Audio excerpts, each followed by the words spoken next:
We've already heard a lot about the changes that will be coming to Smite in Season 5, a lot of details regarding the Conquest map, and there's actually been a very recent new screenshot as well from MLC Stealth showing how the rift in the middle looks in-game, because a lot of people were complaining about it looking a little bit too distracting. One thing we haven't completely looked at is what we want, or rather what the community wants, what you guys want specifically. And I asked on Twitter what your expectations for Season 5 were, what you want to see that's not there yet. Also got some private messages regarding that, and that's what we're gonna look into today. To get the memes out of the way, Aphrodite, but in drag. Original Bacchus, and Single Dad Kuzenbo. All absolutely valid propositions and things that should definitely be in the game, no reason to argue about them at all.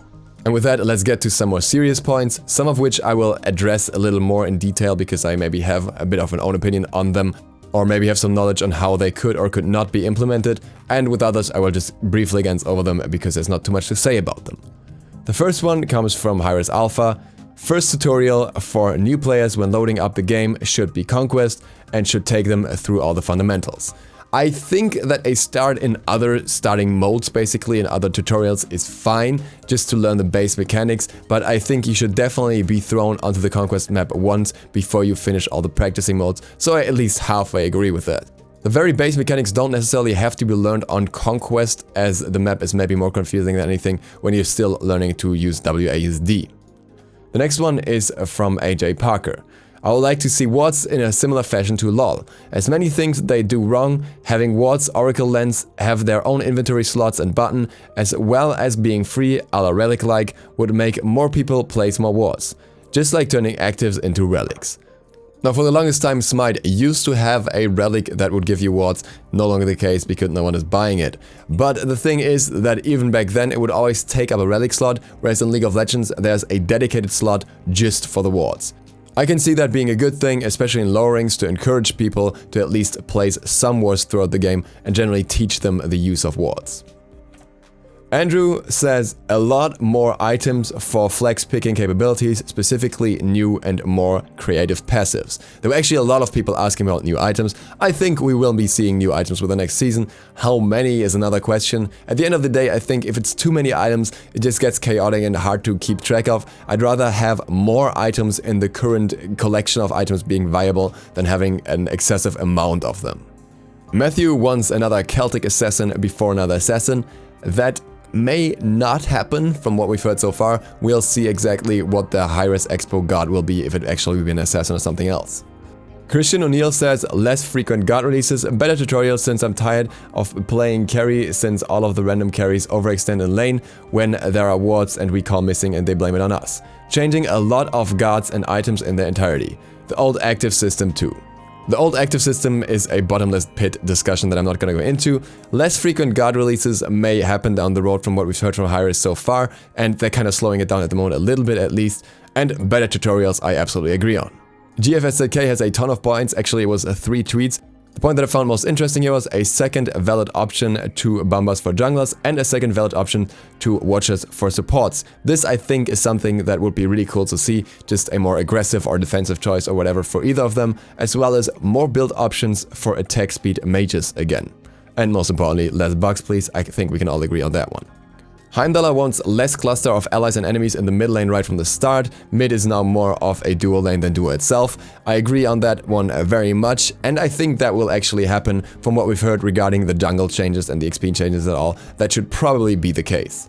Matthew also has another interesting proposition. He would like for beats on rank 1 to only offer you Purify and not an immunity afterwards, whereas Phantom Veil should get some CC immunity. I'm not so sure about the Phantom Veil part, but I think Purify or beats on rank 1 just being a cleanse would actually be an interesting change of mechanics that would also push items like Magi's Blessing a little more. Jonas wants more action for junglers, more buffs, etc. We don't know if that exactly will happen, at least we know that there will be quicker respawn, so that kinda makes up for that to some degree.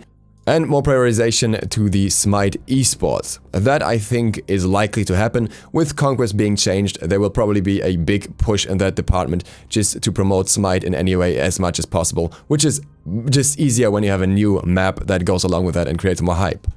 Elysion wants more lands open for public viewing, something I can absolutely agree on as well, especially in Europe, because we don't see too many of them over here. In the end, this is always a question of profit for Hi-Rez as well, though. If they feel like a LAN in a specific area is not gonna bring them too much new attention, then it's maybe not worth it for them. Let's Navik says, I'd love to see metas that aren't based on instant wave clear, though the game needs way too major changes for that. I agree with that. I think it would be cool to not have this instant clear everywhere, but we might just be in too deep in that regard at this point to still change it. Corey says, also would like to see no TP removal if someone doesn't load into the game. Possibly get rid of LD Snowball. I know they've tried this, but it still exists. I think Snowball will be less of an issue, all things considered, and all the changes that we've seen so far considered. As for the TP removal when somebody doesn't load into the game, I very much agree on that. It's just weird that you still have at least half lost, and even if somebody connects into the game but then DCs right away, it shouldn't be treated any differently in my opinion, as it's just weird if somebody hasn't been in the game for 10 seconds, they're gone and it just counts as if they were there for the whole 10 minutes until you can surrender. Chris M wants a normals draft role mode like in League. In League, you pick your role before you even queue, so you will get matched with people according to that, so you can form a full team basically. Would make getting roles so much easier and can be applied to ranked. Now the thing is, by putting two normal modes out there, a draft mode and a non-draft mode, we split the player base, and that is a problem that Smite can't really afford at the moment. If we do this, we would have to remove the non-draft queue, and I feel like that would upset quite a few people as well that just want to play for fun. So as cool as it sounds, it's probably more of a fantasy. Petra Heim says, objectives being more creative and fun. Gold Fury is just a farm accelerator and FG gives damage and regen. Boring. I'd like to see some giant juggernaut summoning objective or something cool like that. So maybe a little bit like in Siege already. I do think that especially Gold Fury could be looked at and maybe also adjusted a little more in the direction of League of Legends, where you get buffs instead, which I feel is a lot cooler and more game-changing in interesting ways. Captain McGlackman had multiple interesting propositions, of which I can only give you a glimpse, not to overshadow all the other propositions here. I picked two of them, the first one being open contracts for guides. Basically, as I said before, Smite needs a more stable education system, guides, builds, guard analysis. So with SPL going franchise basically and most teams being sponsored, this can be a good time for Hi-Rez to invest in the education of the masses. Basically the idea is as follows: scrap the learn tab, make it community or whatever, and let Hi-Rez make an open contract. We'll give X amount of cash if a sponsored content creator or pro will make a video about why. It will drive content creators to work with orgs, thus expanding the content creators' reach and better sustainable income. It will give the org better reputation as it pumps up regular content, and it will make Hi-Rez have more educational content, improving the quality of the player base, and basically might even advertise Smite, as orgs are in contact with gamers who don't play Smite. Not much to add here. As a content creator, I consider this a great position, and I'd absolutely be down to contribute to something like that. His other idea is a little more straightforward. I don't need to read out the whole text here. SPL orgs global emotes. So have a little bit of a global emote for the org that you're supporting above your character when you use it. I think that would be really cool and would look really nice. No reason not to. Kaiser Matarasu says a physical equivalent to Book of the Dead, so maybe Soul Eater redone to this fashion of a health shield from killing things. Different from Bloodforge, however. And maybe Jing, Apollo and Amma becoming relevant due to their globals or their speed aura. The second part might just happen with a new map, we'll have to see about that.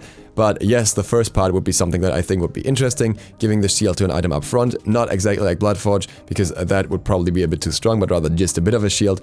And I could see something potentially happening, though this would be a little bit easier to use than Book of the Dead is on a mage. Sean primarily wants more polish for the game. He wants the game to be cleaner, to look better, to probably fix his bugs and look and feel better in terms of quality. Right now it feels so clunky. I think that's something many people agree on as well. In many regards, Smite could be a lot more polished and the performance also could be better. Chiara wants a transparent elo system as well as TP changes so it doesn't end up so bloated in Masters and Grandmasters. And to add to that, Wolfie proposes get rid of ELO or TP, don't keep both, and make it ELO TP order for ranked lobbies. Doesn't matter if the enemy team knows who's the worst player in your team or not, most of the time you'll find out who's the worst player in your ranked team by the second minute anyways. I can absolutely agree with that. We only recently had a player that would intentionally lose a ton of games on one character to then push up their elo afterwards with the wins because of the way that the escalation works once you get those wins rolling in the TP system. And that's just not how it should go. And we've had the TP and the elo system long enough with the hidden elo and the TP just indicating where you approximately are. And it's just not working, and we've seen across multiple seasons that it's just not working. So I don't see why we should still try and roll with that system. When other games have proven so often that an elo system in itself is sufficient to give you an idea of where you are, and it will give you a very clear indication of how your success throughout the games is going. And no, it will not lead to excessive BM that would otherwise not have happened, because the BM will happen anyways. People that want to BM will always find a reason to BM you, and if it's not your elo, then it's your player name, your score, your player damage, your death count, your clan tag, your ward logo, your global emote, your jump stamp, or whatever else, and we can't remove all that just to prevent BM. So just give us the elo system and give us our own elo so we know we're standing. There are a lot more things that I would like to talk about, especially my own wishes here as well, but as my time is relatively limited due to going to HRX very soon, I will have to leave it at this. With this, thank you guys for watching. I will be gone for the next days, but I have prepared uploads for almost every day, so it's more than every other day, but not quite every day until I'm back, until the 9th, I think, or 10th, depending. So, see you then. Click the sub button if you want to see more content in the meantime. Enjoy your start into the new year, maybe see you at HRX. DukeSloth, out. So I actually figured out my demonetization issue, and it was my outro. As such, feel free to click any of the links around here right now. There will be new outro music as soon as I find something nice. Until then, as you guys requested, I will do the outro music myself.